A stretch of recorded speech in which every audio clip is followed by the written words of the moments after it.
record. Okay, so welcome everybody along to our webinar this evening. It's going to be an informal setup, an informal chat about meeting the needs of autistic children in your practice or your clinic. And we're taking, I suppose, an unusual approach to this evening. We haven't done something like this before. For anyone who's been to our previous events, it's just a little bit different. But we like to, I suppose, keep variety is the spice of life, as they say. I'm Evaleen, I run Awesome Training. These are all my books behind me, and we run lots of webinars and courses for professionals, for schools, for organizations, for parents. So do reach out to us if you're looking for that kind of training. And this is my colleague, Maqqi, who I can see now, I know one is using the chat. Why is the chat? Sorry, the chat is disabled. This will be. Yeah, if anybody can't use the chat, just send us a comment in the chat. If I make you co-host, can you fix that, Maqqi? I wonder. How do I? I don't know. We're going to find out. This is like a new Zoom thing. Sorry, no, and it doesn't always happen. Is it because of the live transcript? No. So people are using the Q&A instead. Oh, okay, attendees can everyone. Thank you for letting us know. We can, everyone. Yes, thank you. You are now officially our hero. So is it working now? It should do, yeah. Yeah. Okay. Sorry about that, everybody. For some reason, our chat was turned off. That happened once or twice before, and I don't know why. Okay. Yay! This is much better. I was thinking we had a very quiet group. No one was saying hello to us. This is much better. Phew! Because we are relying on a bit of interaction and a bit of chat tonight. So it's great. Oh, this is much better. Thank you. Welcome, everybody. Welcome, Ross. Welcome, David. Hi, Laura. Brilliant. Hi, Brendan. Lovely. Hi, Lorraine. Oh, this is great. Okay. More, yeah. You. Pretty much everywhere. That's good. That's what we want. Nobody from Dublin yet, from what I can see. Or not, they're admitting it. That's what it is. Okay, so from Derby. Yeah, from Derby. Brilliant. I don't really. It's only an hour, Maqqi, so I don't really want to spend much time introducing ourselves. As I said, we're autistic led. I didn't say that actually. We do training. This is what I said. We're autistic led, which means we're both autistic. Any of our courses are designed by autistic people, delivered by autistic people, in line with current research, taking not just our own experiences as autistic people, but a collective experience, I suppose, of the autistic community, young and old. Obviously we're adults, but we also do a lot of work with children through Confident Kids. So we get up to hear their stories as well, which are quite pretty much the same as a lot of the adults. So we have a lot of work to do to change things. So thank you so much for joining us tonight. What we're actually going to do is we're going to try and, we're talking about meeting the needs of autistic children in your practice. That's what we titled tonight. We want to focus tonight, I suppose, first on understanding the needs of autistic children, because we can't meet the needs of autistic kids unless we understand them. So we're going to take a different approach. And we're going to use a video that I came across during lockdown. I'm sure, Maqqi, you probably came across that before, a long time ago. You knew it, yeah. So it's been around for quite some time, and it varies depending on your point of view, from infamous to legendary. Yeah. Yes. And it doesn't really have anything at all to do with autism or autistic people, but we're going to apply it tonight to autistic kids, and just to kind of see what people can come up with, maybe because we're going to stay away from autism and theory and all that kind of stuff, and just look at maybe how children respond to different things. So okay. This is a special week. Does anybody know what it is? National Brotherhood Week. What's brotherhood? Treat everyone as though he was your brother. And is there anyone in this United States that we do not treat as our brothers? Yes. Who? Yes. The black people. Who else? Indians. Absolutely, the Indians. Many places in the United States. How are black people treated? How are Indians treated? How are people who are of a different color than we are treated? They don't get anything in this world Why is that? because they're different color. You think you know how I would feel to be judged by the color of your skin? I don't. Do you think you do? No, I don't think you'd know how that felt unless you had been through it, would you? It might be interesting to judge people today by the color of their eyes. Would you like to try this? Sounds like fun, doesn't it? Since I'm the teacher and I have blue eyes, I think maybe the blue-eyed people should be on top the first day. I mean, the blue-eyed people are the better people in this room. Oh, yes, they are. Yeah. Blue-eyed people are smarter than brown-eyed people. This is a fact. The brown-eyed people do not get to use the drinking fountain. You'll have to use the paper cups. You brown-eyed people are not to play with the blue-eyed people on the playground. Well, the brown-eyed people in this room today are going to wear collars so that we can tell from a distance what color your eyes are. Ready, Laurie? Brown-eyed. She's a brown-eyed. You'll begin to notice today that we spend a great deal of time waiting for brown-eyed people. I don't see the yardstick, do you? Just tell me one right there. Just like you better keep that on your desk. Let the brown-eyed people get out of hand. Oh, you think if the brown-eyed people get out of hand, that would be the thing to use? Who goes first to lunch? Blue-eyed. The blue-eyed people. Blue-eyed people may go back for seconds. Brown-eyed people do not. Brown-eyed. Don't you know? They're not smart.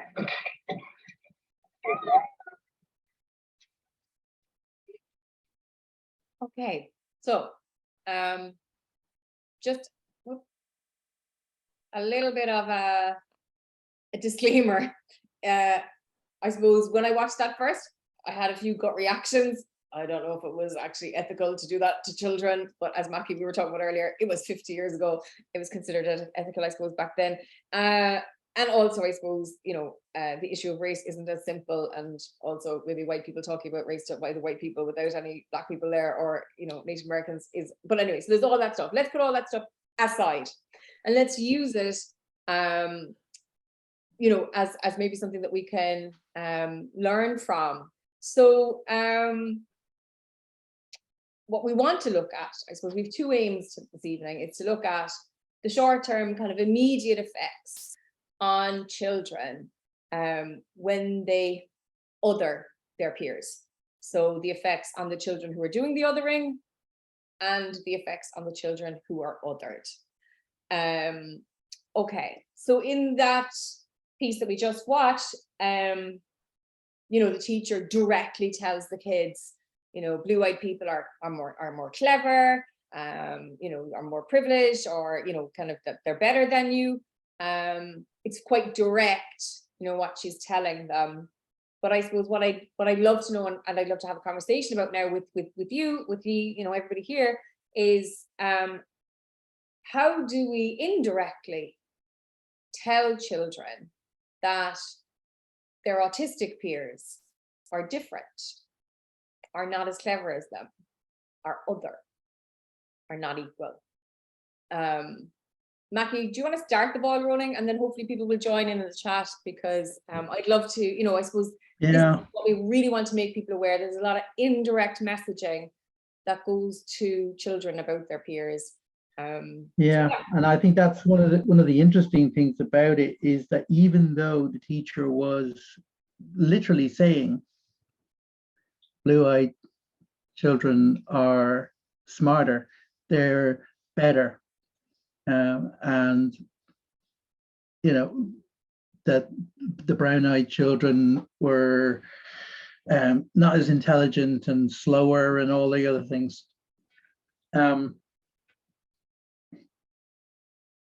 You might not think that the kids would pick up on this immediately and just roll with it, but they did.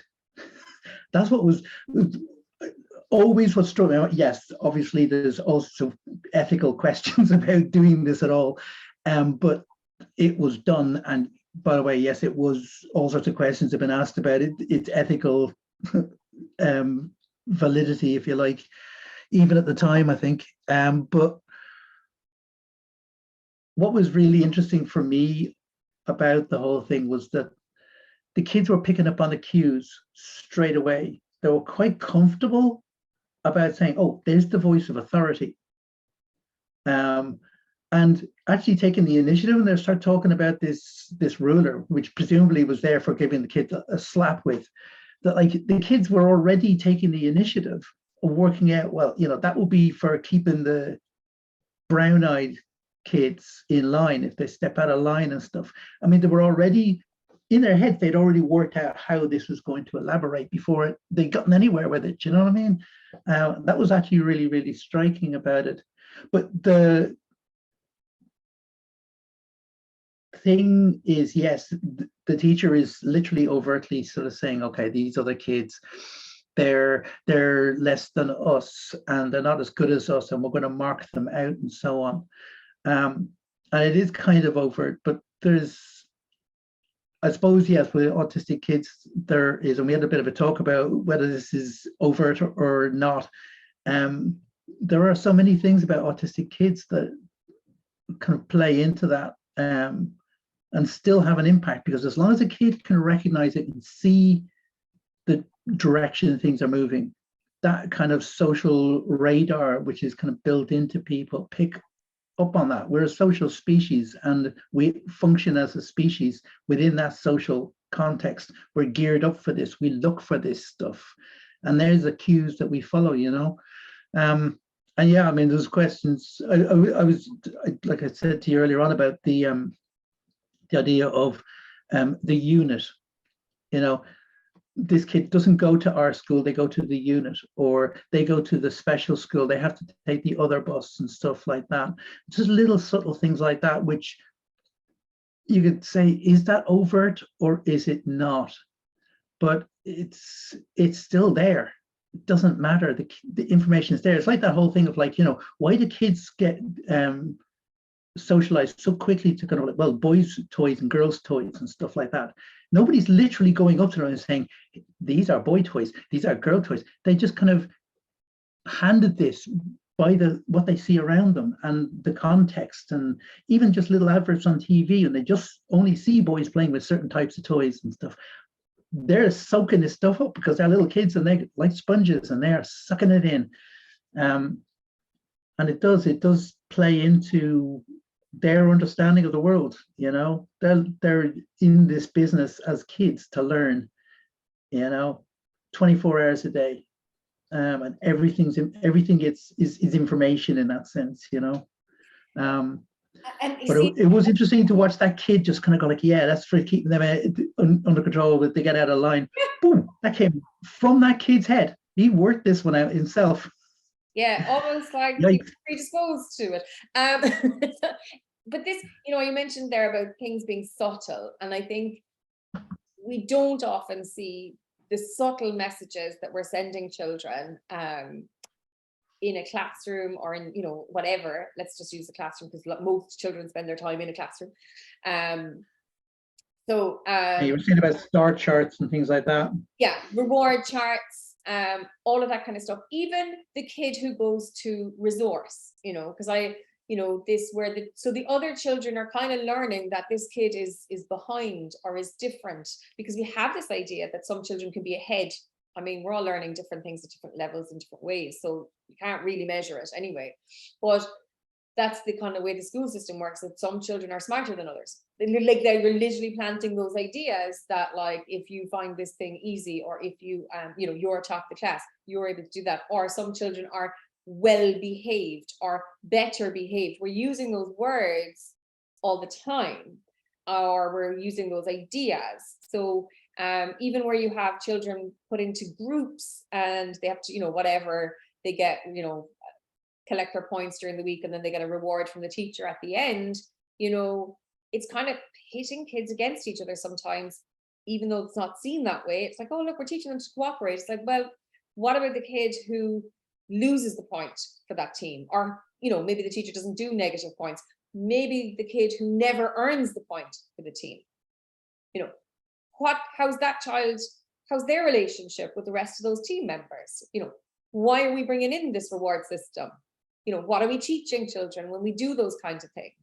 You know, yeah, I mean, I just, the way the kind of those things are set up, you know, even the way, you know, you might talk to one child, you know, I mean, it's an age-old story, you know, it's the same as like, you know, the doctor's child, or you know, I was going to say the priest's child, but that's probably, you know, in the local schools, you know, but, you know, the doctor, the teachers, you know, they were the important people. Their children were taught, you know, treated differently in school. We're still doing it. We're still treating children differently, even though we're kind of talking about inclusion. We're using these buzzwords, but we're not really looking at like what inclusion means. And I think the effects of being excluded and what exclusion actually looks like and what it feels like for the child who is being excluded. If our idea of inclusion is putting a separate built room onto a school, we need to look at what we were thinking, don't we? Surely.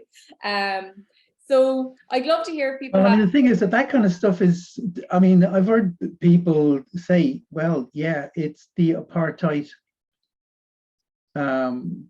education system, which is again, very much ties into the kind of the race story. But I mean, we have in Ireland our own very special version of this, which was the special class for the traveller kids. Yeah. Which again, absolutely is about separating out and exclusion. Yeah, you're going to the same school in this classroom, which is different from all the other children. Things like that. It's just, yeah. And the other thing is, even the things that seem necessary or seem to be helpful to the kids, like, oh, we have got a sensory room for the autistic children. It's like, well, they get the sensory room because they need it. Well, I don't need it, so obviously they're more needy than me. There's implications that people can and even kids will read into stuff like that, or even the kind of like, how come I can't get a special room for me and stuff? And it's tiny little strands of negativity to certain people in that group that really does the damage, much more so than over things like you've got to wear a collar around your neck because of your eye color. Yes, yeah, it is just that's, and we see, I think, yeah, you raised the thing, you know, about traveller units. I had one of those in my school, and at lunchtime there was a rope put across the yard, you know, because the boys were rough and it was girls' school. There's always justification for it, you see. And now we have some children wouldn't survive in the mainstream. Well, change the mainstream, change it so they will. You know what I mean? Don't, like, what are we going to do? Start putting, anyway. So there always seems to be, it's all, what's the word? Discrimination is always kind of justified in the moment or in that time. I think Siobhan also commented there that, you know, and the rewards are kind of always for like neurotypical behavior as well, or kind of meeting certain goals and things like that. You know, and yeah, I mean, we have lots of problems with autistic children being kind of rewarded for, you know, not stimming, not moving, you know, a kid who needs to get up and move about. So they know, you know, their sensory system works different to mine. You know, I don't know what, you know, some kids need to move to know where they are, where they're, you know, basically, I don't know what that's like, but I can't ask someone to not move because my needs are, this is the thing I think with schools as well, is that, like, or with adults in general, our needs are being met. You know, a lot of the time when we're asked to do training, it's how do we cope with this? How do we fix this?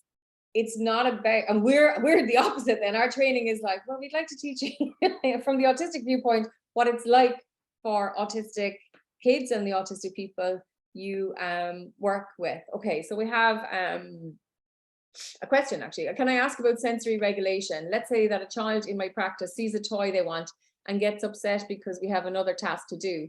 I feel uncomfortable distressing the child as they're communicating that they would like the toy. So I give them the toy or trampoline or whatever, and they re-regulate. After a few minutes, I attempt to revisit the activity, but they get upset again. I'm unsure how to proceed in this moment. I do not want to force the child to do an activity that they are communicating they do not want to do. However, the alternative is that they will stay with this favorite activity all day if left to. Other colleagues speculate that this is just bullying to get their way. what, a child bullying an adult? Like, we shouldn't even be using those words. Yeah. But I'm troubled. You wonder when you hear things like that, though, like if people have actually paused and thought what the phrase, you know, the social dynamic or kind of power disparity mean in the context like that, because you think, yeah, I mean, seriously, this is a kid. You're seriously telling me that kid is saying, do you know what, I'm going to go and leverage my social power here and dominate these adults who are puny by comparison. Yeah. Yeah, like I think people using those words about children have to kind of maybe evaluate what their observational skills and their understanding of maybe children's behavior. My gut, and I love this, my gut says allow them time with the object and eventually they'll come to the activity planned. But what if they don't? Well, if they don't, they don't. And I suppose I would ask, what's the point of your other activity? What is that child getting what they need from playing with that toy in that moment? Is that meeting their need? You know, why are I would have thought it would be, because it's clearly the question is, do you know what the magic word is? And I've only recently come across this and actually appreciate how important it is in questions like that, is motivation. What's the child's motivation here? You know, maybe they're not ready for that other activity and what they can get from it, because their motivation is to deal with something more fundamental that they're trying to deal with. So if the environment is actually stressful for them, for example, and this is helping them to regulate, taking it away from them and getting to do some other activity isn't going to achieve anything, because they're going to be dealing with trying to deal with regulating their experience with problems with the environment. They're never going to gain anything from that other activity anyway. Sometimes I think we've got to bear in mind that the kids actually are the ones who know what they need and what they feel in that moment, and how they feel is really important. If they're not ready, that magic phrase, you know, is the child ready to learn? You know, is a child ready for this? If they're not ready for it, doesn't mean they've got the maturity or they've got the experience. It's about themselves and the state that they're in at that point in time. You know, it's like, I think even with adults, we can appreciate this. Like, I mean, if you're actually very, very stressed and you've got a piece of work to do, or you've just got some really upsetting bad news, or you've got something very worrying and you're waiting for news on it or something, it's very difficult to concentrate on really basic stuff in your everyday work or whatever, because this is in your mind. It's rolling around in your mind the whole time. You can't focus anymore.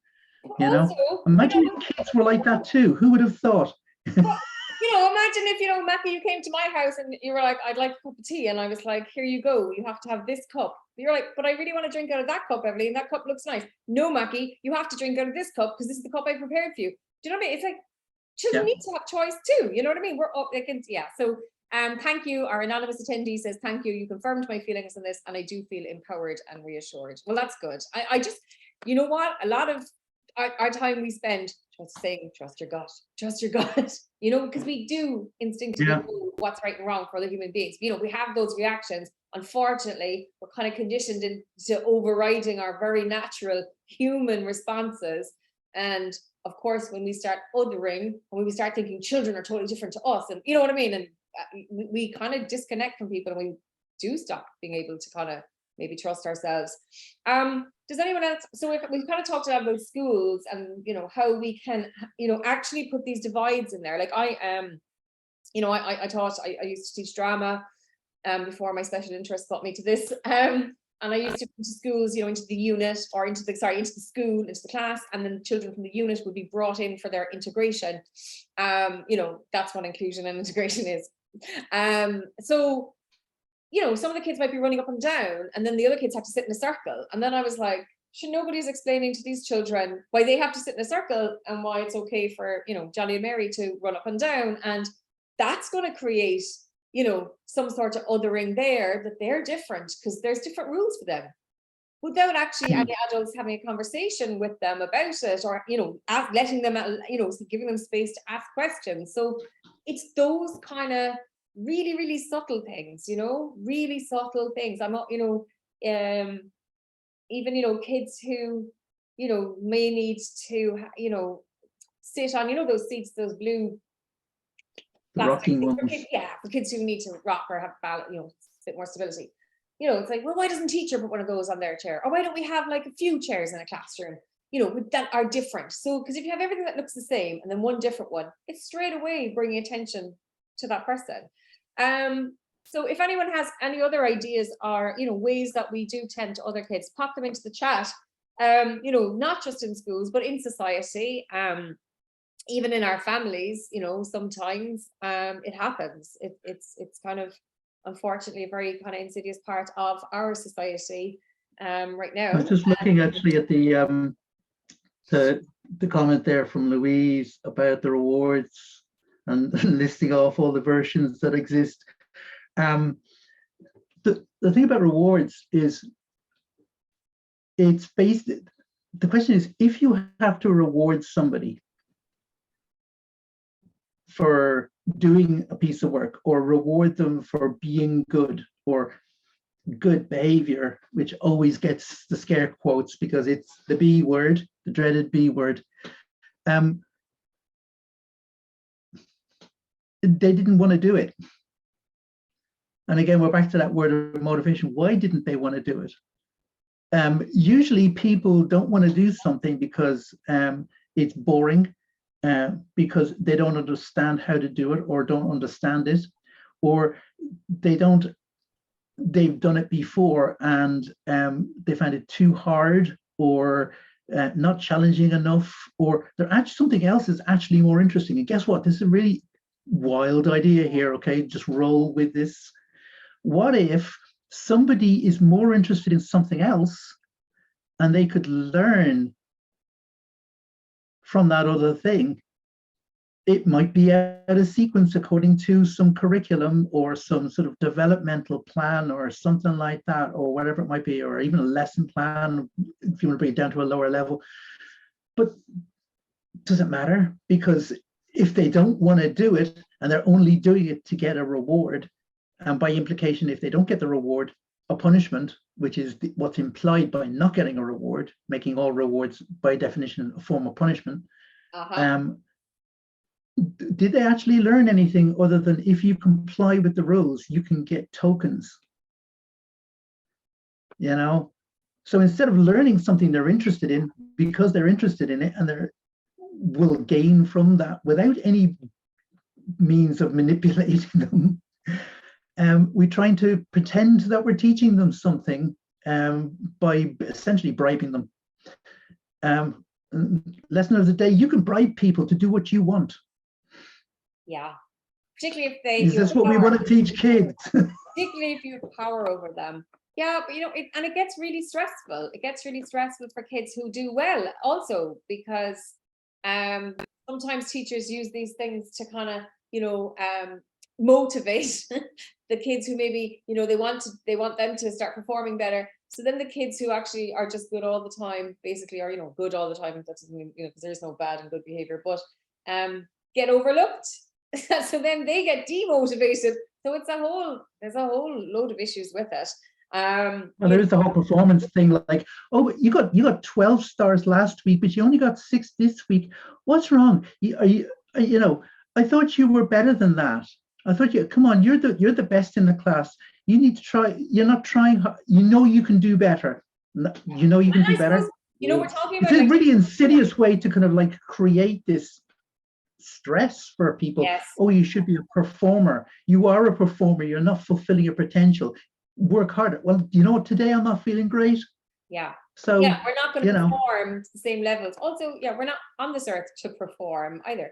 And I suppose it's not just schools as well. You know, there's a lot of parenting approaches that kind of tell us, you know, use these things, rewards on your children, and this is how you should be training, you know, getting your kids to do things. And it's like, well, sometimes kids can't do stuff. Some kids don't really want to do stuff. Sometimes kids are tired and it's enough. And maybe if you talk to kids and, you know, literally see them as an equal, particularly if it's an autistic child, because we do see each other as equals, you know, and explain to them why it's helpful for them to do, you know, for you, you know, my child, I'm like, well, we only have this much time in the day.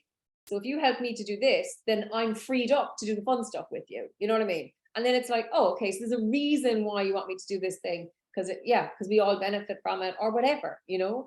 And then you have a system of cooperation you know, rather than just kind of manipulating people to do things that they don't really want to do. Okay, I'm going to play the next bit.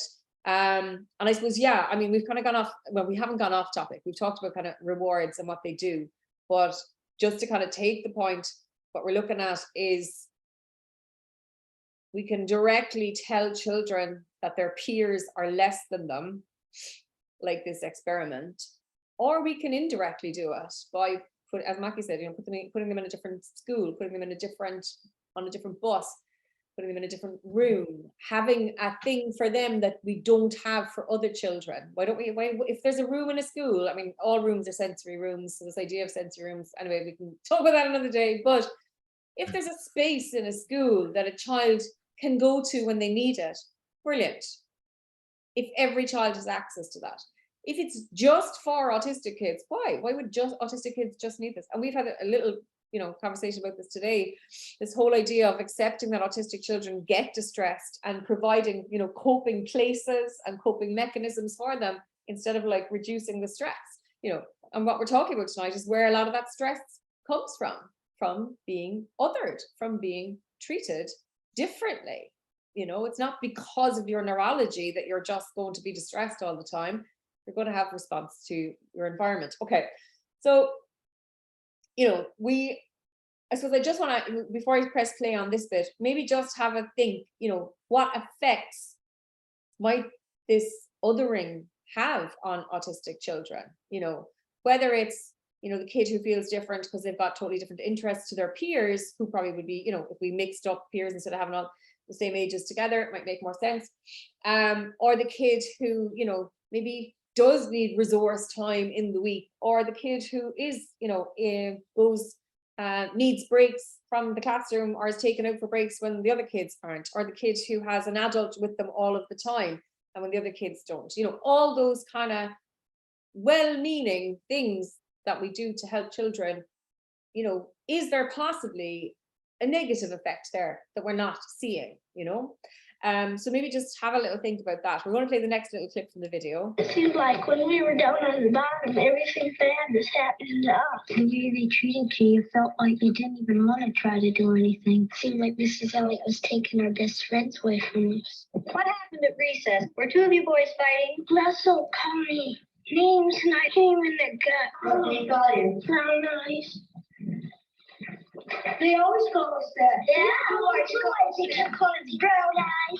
What's wrong with being called brown eyes? It means they're more stupider. I watched what had been marvelous, cooperative, wonderful, thoughtful children turn into nasty, vicious, discriminating little third graders in a space of 15 minutes. Yesterday, I told you that brown. Okay, so in that little clip,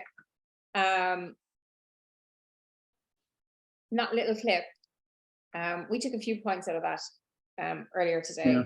I think one little kid was like, you know, we didn't feel like doing anything, you know, so I think that's the first hint. It's like, well, kids who feel othered, you know, maybe don't feel like doing anything. And then there was the little guy who said, that motivation thing again. Yeah, the motivation thing. If you're made feel useless, unwanted, and less than, perhaps you won't be motivated to do anything. So there's the little kid who says, I hit him in the gut, which we call challenging behavior if it's an autistic child, and we blame autism for it. We say challenging behavior is part of this child's inability to deal with their emotions, understand their emotions, regulate their emotions. But a little kid in this experiment, I hit someone in the gut because they called me a name, they upset me, they hurt me. So why would we think that autistic children just go around, you know, doing this stuff without anybody, without them experiencing any negativity? That it has to be within, the problem is within them, that they can't regulate their emotions. But why can't they regulate their emotions? What are they trying to deal with? What are they have to regulate their emotions necessarily. And if the only way they can solve that is by punching someone in the gut. Yeah. What does that say about what recourse to justice do they have, to use kind of grown-up talk about it? You know, where were there avenues for justice? Because, you know, somebody called me brown eyes, so I punched them in the gut. Well, why can't you go to somebody and say, look, this is happening? And I mean, this is a common story. How many times, I mean, look, we've all been through school, right? How many times anybody who's ever been sort of bullied or pushed around or teased or called names and stuff in school, and you go to a teacher, and the teacher is, even if they're actually trying to be kind of like positive about it and saying, oh, well, he shouldn't have done that, blah, blah, blah, blah. Does anything actually positive come out of going to the teacher and appealing to that authority? It's like, you're a snitch, tattletale, blah, blah, whatever. It only makes it worse. What's the difference? You might as well punch him in the gut. At least you got a blow in. Are you don't be advocating for violence? Yeah, I am. Yes. This disclaimer for those in the audience who have got or are currently dialing their legal representatives. This is a hypothetical situation I am describing here. I am not advocating for acts of violence. However, you were a small child once, and maybe it did make you feel good if you got a blow in. So yeah, okay. So you had you picked out something out of that clip as well earlier, Maqqi. It was like they always, when the kid said, they always call us that. Yeah. And that was what the thing. Every time I've watched this, that always jumps out at me, because I've got this thing about the words, the way people use words like always and never and things like that. We don't use words like that to mean an eternity. Like, this has been like this since the beginning of time. We use it in a very fuzzy way, but we still internalize it that way. And it does kind of reflect the way we have internalized stuff. So when a kid says they always call us that, this has been a day. In fact, it has been about half a day at this stage in school. And he's already thinking about this in terms of, they always call us that. What he kind of means is they've been consistently calling us this and teasing us about it. But it comes across as, from his perspective, they always call us that. He's already created this sense. It feels like they've been doing this for all of time, relentlessly. And that's a half a day with something like this. But these kids, let's face it, do know that brown-eyed kids and blue-eyed kids are, I mean, we were literally playing yesterday together. Now we're doing this thing, and it got to the point where they were kind of like punching each other and bullying each other over it, and the idea, they always call us this. Imagine what it's like if the kids you're in school with really are always calling us this. Like, you're the kid in school who goes to the special class and gets accommodations, which all the other kids think, like, why can't I have that? And they get teased for it, and they're called stupid and dementaler and whatever else sort of phrase the kids have picked up. Imagine it really is always. Just imagine how much more impactful that would be if just a few hours can make somebody feel like it's always. Imagine if it is always, how you would want to respond. And in some ways, the fact that autistic kids don't go around the place basically sort of lashing out at anyone and everyone around them on an ongoing basis, if anything, is a testament to their maturity and their self-control, not to the fact that they're acting out and are uncontrolled. Most people put in that situation would actually be outraged and protesting pretty much from the start. These kids are knuckling down and enduring that on an ongoing basis. And I think that's something that needs to be appreciated. And because they're kids, their voices don't get heard, particularly in schools. I mean, they are the little kids. They're not the adults. They're not the teachers. They're not the qualified ones. They're not the school administration. They're not even the parents, and kids' voices don't get heard. No. But as this kind of reflects, there's so much going on already in the minds of kids. And if you're not getting those voices out and getting those perspectives, you really can't appreciate from outside quite how impactful things like that can actually be inside the child's own mind. Oh, well, as an adult, as you know, I'm not going into them, but I've had like 3 experiences in the past 2 weeks where I wasn't heard. Literally, where I just wasn't heard in 3 different situations. And it took me as a mature adult with lots of tools and supports and people around me, and meditation techniques and all that. It took me days to work through 3 incidents, let's say. You know what I mean? And then it's like, that's me as a fully mature adult with all of these things. Look, how does a child who probably doesn't have a lot of peer support, maybe doesn't have a lot of friends, you know, how is a child even supposed to process that, cope with it, deal with it, and come out the other side of it? Do you know what I mean? Like, and we're kind of expecting autistic children to do this. And I think the problem is because when you see a child reacting in this way and then all the other children aren't, you're like, well, that's the child. They can't, you know, they have an issue with coping with what's going on because all the other children are fine. But all the other children aren't being othered in the same way. You know, they're just not. So I think, you know, that's probably what we need to start looking at, that the problems aren't coming from within, they're often coming from without. David, thank you for your comment. Yeah, I was about to comment on that. It's really on point. Yeah, as a non-diagnosed autistic kid, that othering was incredibly isolating. As a result, I felt that I had to act like popular kids. Only problem was the popular clothes games people kept changing. Oh, tell us about it, David. So I changed this to suit this, and I changed my image, etc. so often that by the time I was diagnosed, I wasn't sure who I was. And like, it's not funny, you know what I mean? That's the sad reality for a lot of us. And there's this fear that like, oh God, will I ever find out who I am? And you know, I've been performing for other people all my life, and it becomes natural almost. You know what I mean? It becomes second nature. And I think that's actually the distinction there, which I mean that actually matches up in a lot of ways the experience of trans people when they come out. The sense of feeling of reaching for the hyper masculine and the hyper feminine to overperform into the role in order to sort of like almost prove that they fit into a box, because they get othered.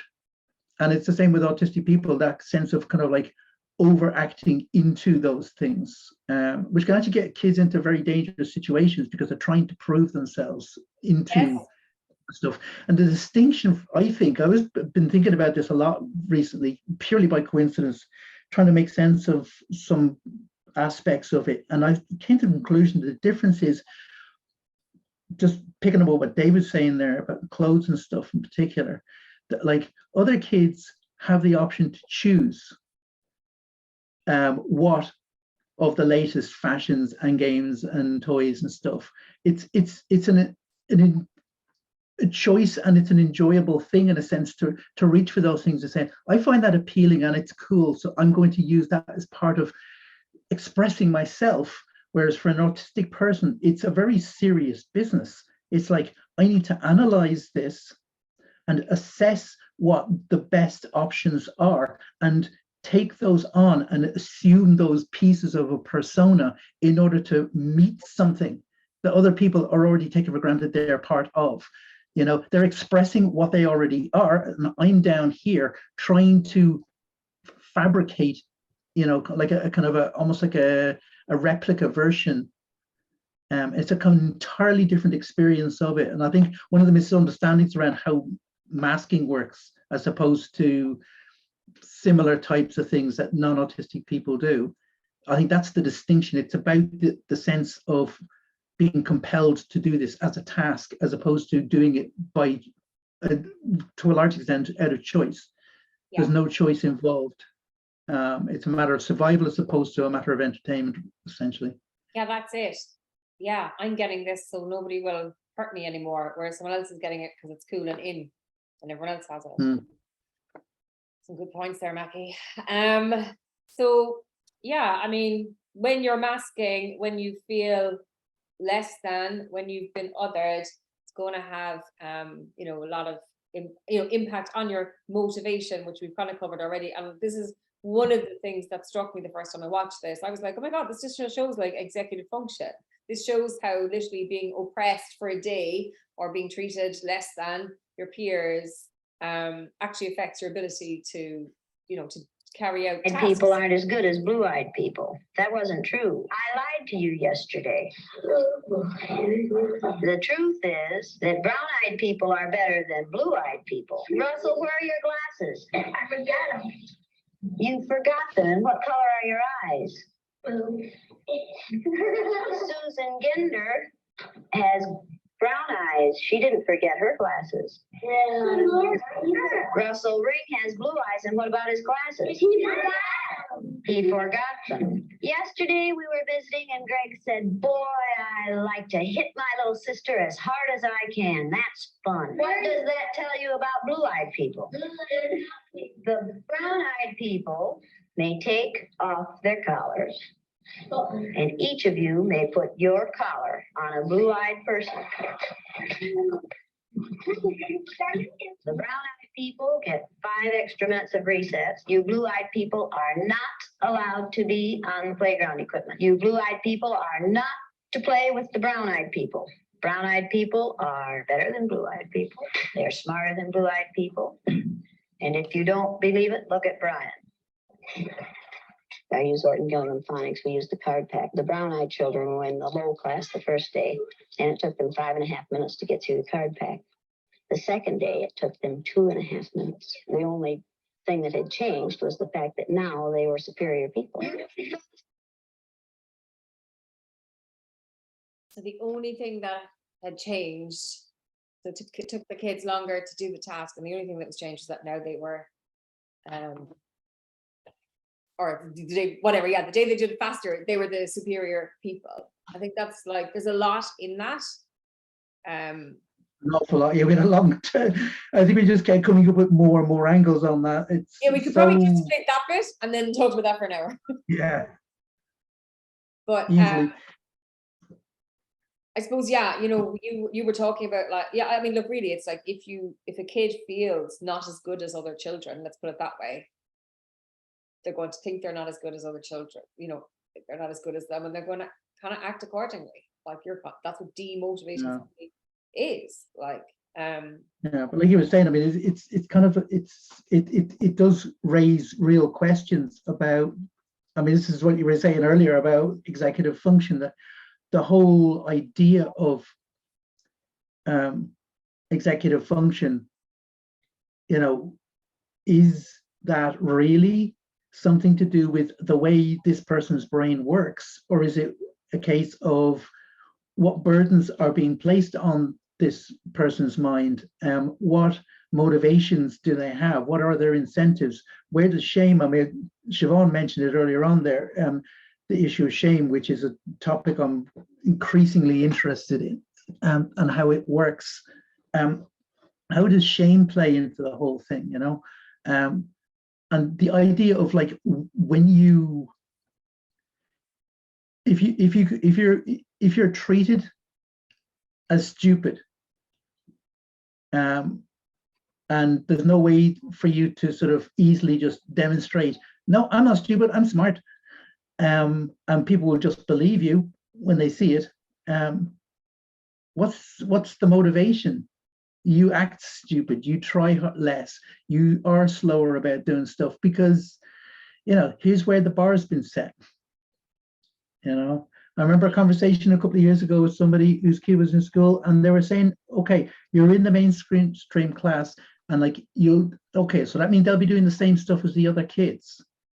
Yeah. And then finding out a month later that the kid had actually been given a reading book that was a year behind the rest of the kids in the class, despite the fact that this kid actually had a reading capability ahead of pretty much everyone in the class.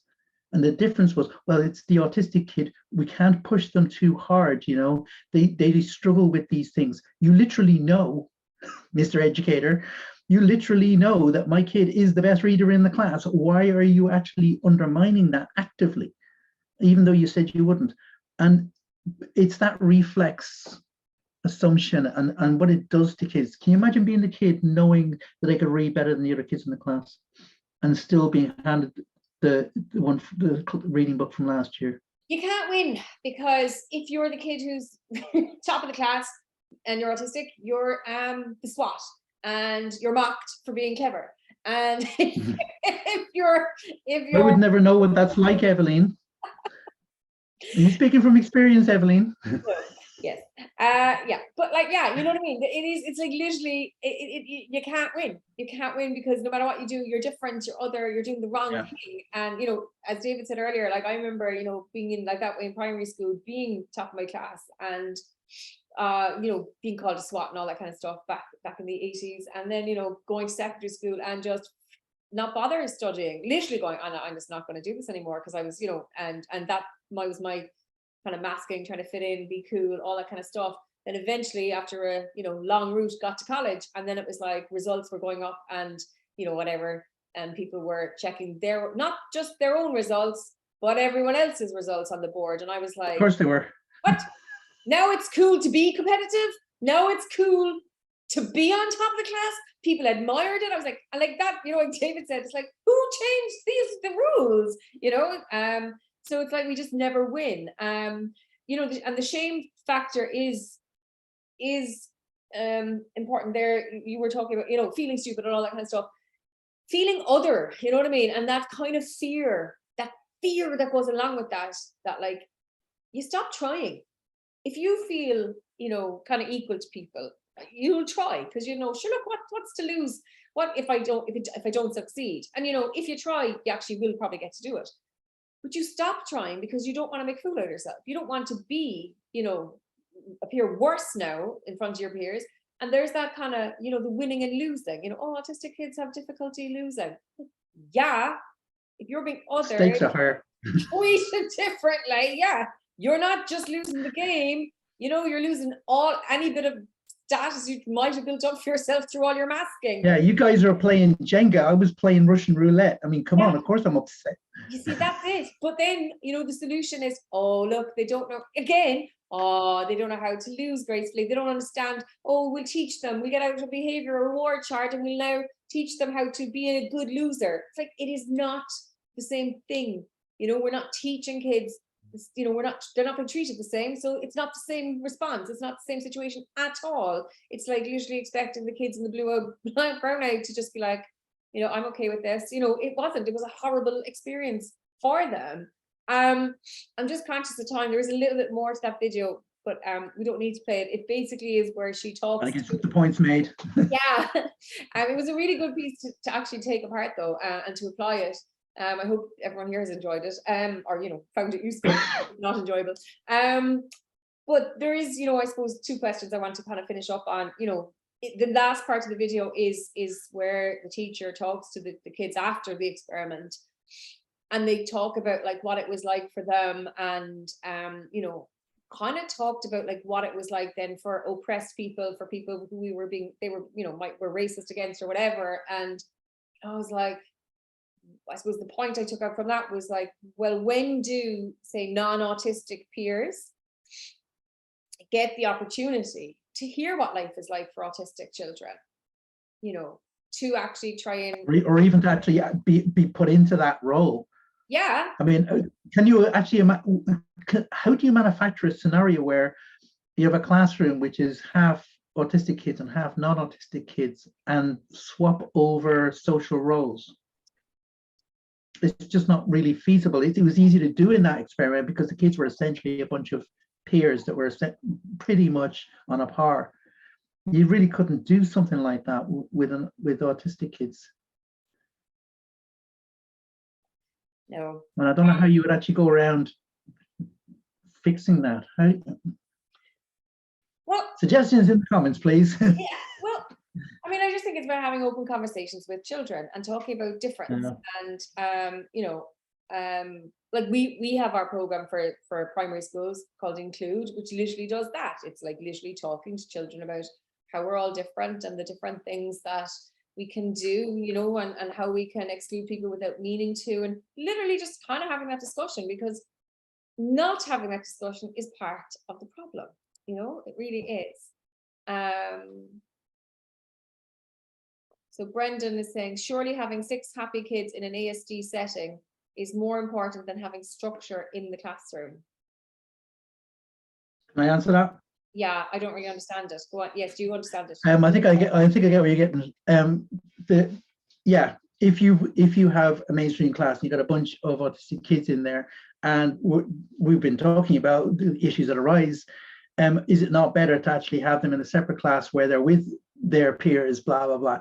The thing is that they now have stopped even being individuals, and now they are the autistic kids. They are a kind of a conglomerate lump, and they've been collectively kind of othered, if you like. And the question is, why is the mainstream classroom structured in such a way that those kinds of issues arise in the first place? The problem isn't just that we've got autistic kids in a classroom where most of the kids are non-autistic. It's that, or that there's kids who are kind of being separated out. It's that there isn't a classroom where all the kids can act and feel included and have their potential sort of appreciated and worked with. That, you know, there's a problem with the very nature of the mainstream classroom in itself, the whole fundamental structure of it. If kids are being excluded by the way that whole environment is designed in the first place, the problem isn't with the kids, it's not with the techniques of the teachers, it's with the fact that fundamentally this way of doing stuff is wrong. It's not working. Because if it's not working for everyone, it means it's not working. Yes. And that's it really. If it's not working for everyone, it's not fix the dam. We need a revolution and sort of overthrow the Department for Education. And well, I mean, you know, that's it. And I think it's important, you know, that's a good question to ask, because sometimes people feel like we're saying they might not be doing a good job with the kids they have. And that's really not what we're saying. I suppose we're talking about this on a broad scale, you know, the way the system is set up, the way we are. I mean, it doesn't matter if, you know, 6 kids are really happy. Well, I mean, obviously it matters to those children if they're happy, yes. But you know, we have to kind of look at the full picture, the bigger picture, and actually kind of go, but hang on, if we were putting children, we're dividing children because of their neurology. If we divided children because of their gender, well, we do that too, we've got Boys and Girls School. If we divided children because of religion, which we also do, look at all the divides we have in our school system. Yeah. Actually, let me pick one that we don't do by race.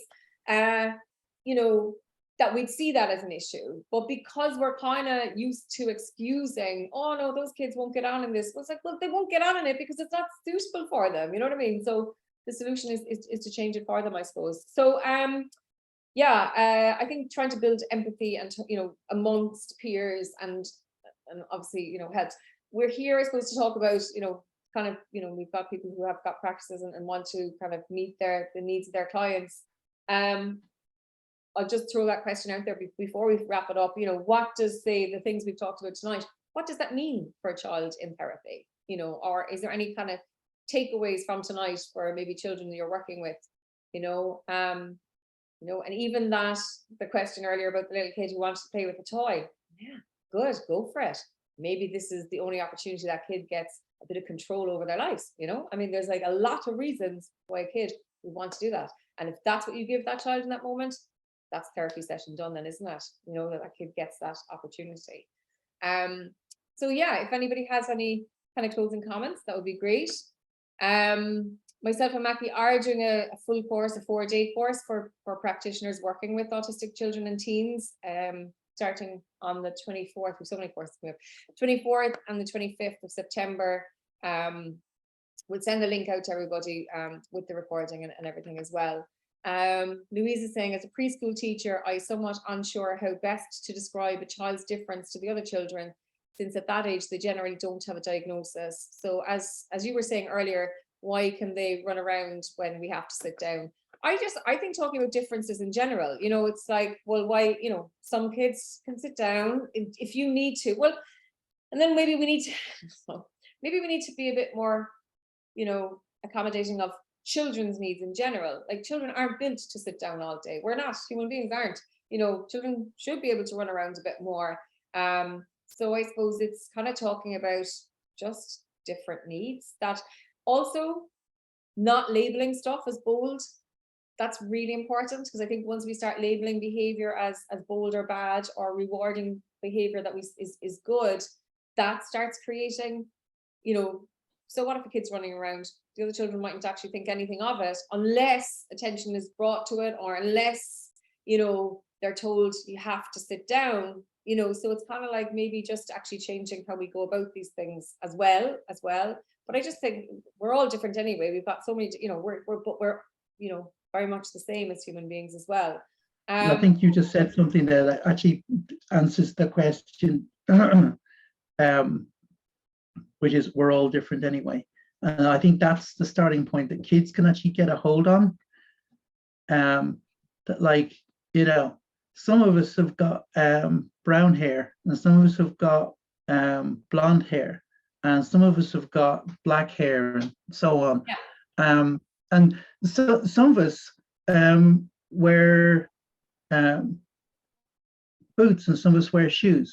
Some of us wore jackets, and some of us wore coats, and some people like playing with this. And so look at how many things, think of all the, how many things do you do that are different to other people that you know? Like, what things do you like that are different? And start talking about difference as things that people like, because kids are okay with the idea of liking things and not liking things, you know. And you start thinking about that and say, and at that point it's easier to start talking about, well, some kids like to run around because it makes it easier for them to play or to learn, and some people don't like doing that. Some people like reading books, and some people like playing with the Lego, you know. And now you're starting to describe differences in terms of positives, and you're kind of implying the idea that diversity is actually okay, but you're doing it without using words like diversity in a kind of a preschool class. But that's the thing, we are all different, and that's the whole point, isn't it? It's the beauty of, you know, being human. So Brendan's come back with another question. I suppose I'm kind of feeling like we're talking a lot about school tonight. We just kind of use that because of the video. It was a little school context. We have on schools. So maybe if you want next week, you know, I suppose you know, on meeting children with needs specifically in schools, if you want to come along to that, Brendan, if you have kind of unanswered questions. I just want to say, I suppose, thanks to everybody for coming on tonight. Hopefully I get people maybe just thinking about things a little bit differently, maybe seeing things from the autistic kids' viewpoint, because it's not really a viewpoint that is that gets much coverage, you know, but obviously because people are here, I'm sure they're very interested in that and are probably on that journey already. Maqqi, thank you so much for this really good chat tonight. It was actually good fun. It was different. Yeah, it's nice not to have slides and structure. It was nice just to kind of go with it. Yeah. But yes, as I said, we have a lot of we're doing a lot of work at the moment on providing, I suppose, you know, full courses or longer courses for people, because, you know, there are a lot of unanswered questions, and people do need support, and people do need to, I suppose, find the right way to approach things. So we have our practitioner course for practitioners who are working with autistic children and teens, starting in a couple of weeks' time. I have an SNA course starting on the 29th, I think, of September as well. We have a program for schools. It's called Thrive. It's called Thrive 22. It's like an online program that schools can sign up to, and they get 6 hours of video content. So it's 5 hours of like training for staff. They get an hour's video for the parents of the whole school, and then they also get a copy of Include, which is our program we have one for primary schools right now, and we're going to have our secondary school one in a couple of weeks, 2 months time, for secondary schools, to do just that. And because people do ask these questions all the time, so it's like, well, why don't we just put like a program together? So we literally have a full program for primary schools on how to do this, you know, because it is nice to have something that you can just follow and take the fear out of it. Thank you. Oh, that was great. Thank you. You're welcome. Thank you so much for coming along. Thanks, David. Thanks for sharing that with us. It's not easy talking about it, you know, all the masking, but thank you so much for sharing.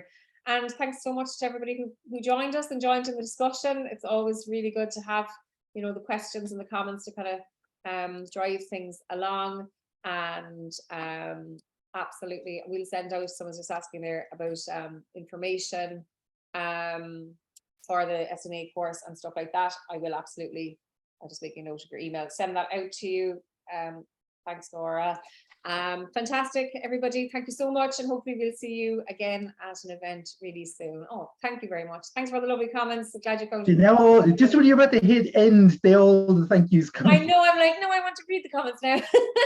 Informative and interesting. Well, thank you very much, Artia, and everybody for those lovely, lovely comments. Good night, everybody. Thanks, Maqqi. Bye. Night. Bye.